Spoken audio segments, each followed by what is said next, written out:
हर एक चीज का असर अगर कहीं से निकलता है, हर एक परिस्थिति का परमात्मा ने जो चक्र बनाया है, इसलिए सभी ऋतुओं के लिए ऋतुओं के आधार पर इलाज की बात अगर कहीं की गई है तो आयुर्वेद के माध्यम से की गई।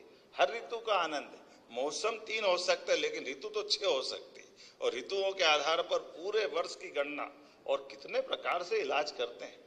वैसे आपने कहा ही है, हमारी सरकार के माध्यम से बोलने के लिए तो बहुत बोल सकता हूं, लेकिन आज के इस अवसर पर घर घर में आयुर्वेद कितना अंदर तक घुसा हुआ है कि अपने किचन में जब तक हल्दी नहीं डले तब तक सब्जी और दाल का मजा नहीं आता है। ये आयुर्वेदिक का तो आनंद है। ये इसी प्रकार से तो है, हमारा किचन भी पूरा नहीं होता। घर के खाने पीने से लेकर सभी चीज, दादी माँ का बटवा, अपने घर में बीमारी की कोई हल्दी की पट्टी लगाने वाली वो पुरानी कहानी, वो सारी चीजें हमको याद दिलाती है कि शरीर के साथ होने वाली घटनाओं में घर में ही दवाई मौजूद है, घर में इलाज मौजूद है। पानी की पट्टी से लेकर अब जल नीति भी करा लेते हैं। आयुर्वेद और प्रकृति का ऐसा तालमेल है, ये कोई बाहर नहीं, एक दूसरे से जुड़ा हुआ पक्ष है। मैं आज के इस अवसर पर एक बार फिर, जो समय बदल रहा है और समय बदलते के साथ आयुष मार्ग, आयुष वीजा, ऐसे कई प्रकार की आज के समय में जब ग्लोबलाइजेशन का समय चल रहा है, इसमें बहुत संभावना बन गई, और इसीलिए आयुष डिपार्टमेंट के माध्यम से हमने बाकी इलाजों की करने वाली पद्धतियों में आयुर्वेद का भी वही महत्व स्थापित किया। और जब हम अपने मध्य प्रदेश की तरफ देखते हैं तो मध्य प्रदेश के अंदर तो वास्तव में हमारा परमात्मा ने प्रकृति का कितना सुंदर परिवेश दिया है हमारे लिए। हमने कहा कि आयुर्वेदिक कॉलेज खुलना चाहिए, तो जहां हमारी प्राकृतिक सारी आबो हवा है, सारी वनस्पतियां हैं, दुनिया भर से इस मार्ग से भी चल करके बड़े पैमाने पर हमारे क्षेत्रवासियों का, वहां के निवासियों का और विदेशवासियों का, सबके लिए वो अवसर देने के लिए, इसलिए हमने सरकार बनने के साथ ही कहा है कि हमारे यहाँ अपने राज्य के अंदर कितने मेडिकल कॉलेज खुलेंगे आयुर्वेद के, और पहली बार आज की स्थिति में एक साल में 8 मेडिकल कॉलेज खोल करके ये हमारे संकल्प की पूर्ति कर दी है कि लगातार कोई संकोच नहीं, आयुर्वेदिक मेडिकल कॉलेज खुले।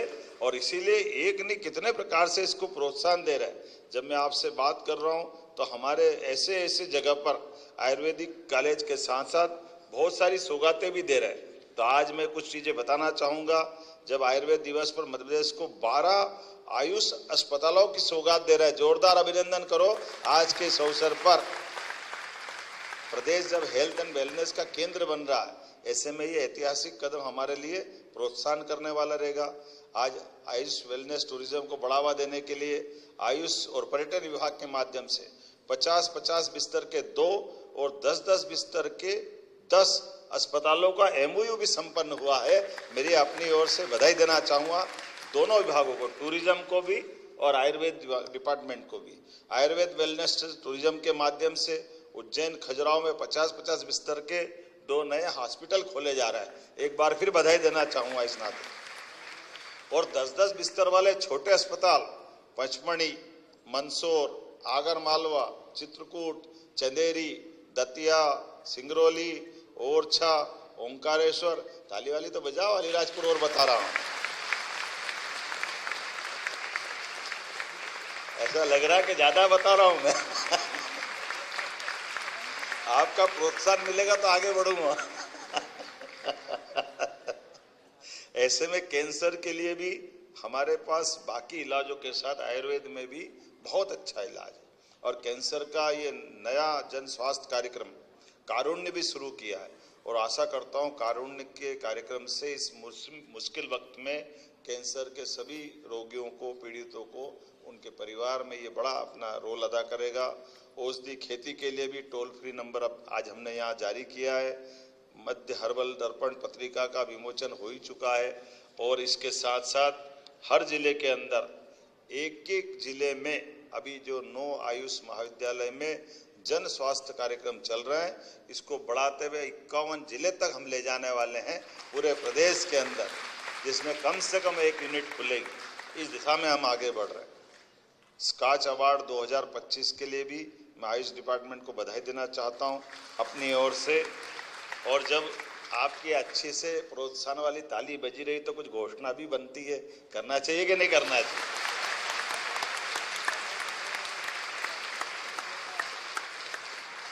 तो स्नातक और स्नातकोत्तर पाठ्यक्रम में प्रदेश में दोनों डिपार्टमेंट की दृष्टि से ये जो हमारे शैक्षणिक और गैर शैक्षणिक पदों की पूर्ति करते हुए नए पदों का सृजन करते हुए इसमें हम संख्या बढ़ाने जा रहे हैं।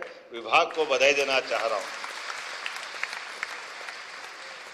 आयुष विभाग के समस्त आयुष चिकित्सा अधिकारियों को 6600 ग्रेड पे में आते हैं, उन्हें वरिष्ठ पद नाम देते प्रथम श्रेणी का बनाने की घोषणा करता हूं।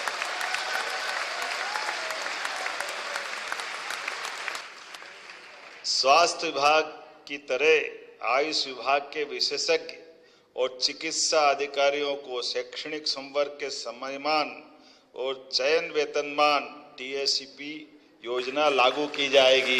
के लाभार्थी रहने वाले आयुष विभाग में कार्यरत आयुष चिकित्सा अधिकारी 1453, आयुष चिकित्सा विभाग में कार्यरत होम्योपैथिक चिकित्सक 228 और आयुष यूनानी चिकित्सा अधिकारी 85, विशेषज्ञ संवर्ग 72, आयुष महाविद्यालय में शैक्षणिक गैर शैक्षणिक शिक्षक और चिकित्सक 1130 अर्थात 2698 अधिकारियों का इसको लाभ मिलेगा। ये सबको मैं शुभकामना देता हूँ। जब आपके तालियों के आनंद आ रहा तो थोड़ा सा और हाथ लाल कर लो। आयुष फार्मेसियों को भी सशक्तिकरण करने की घोषणा करता हूँ। इसी के साथ साथ स्नातकोत्तर उपाधि धारक आयुष चिकित्सक अधिकारियों के लिए 3 अग्रिम वेतन सुविधा भी जो 2005 से समाप्त कर दी गई थी, उनको पुनः लागू करने की घोषणा करता हूं। इससे 300 आयुष चिकित्सकों को लाभ मिलेगा।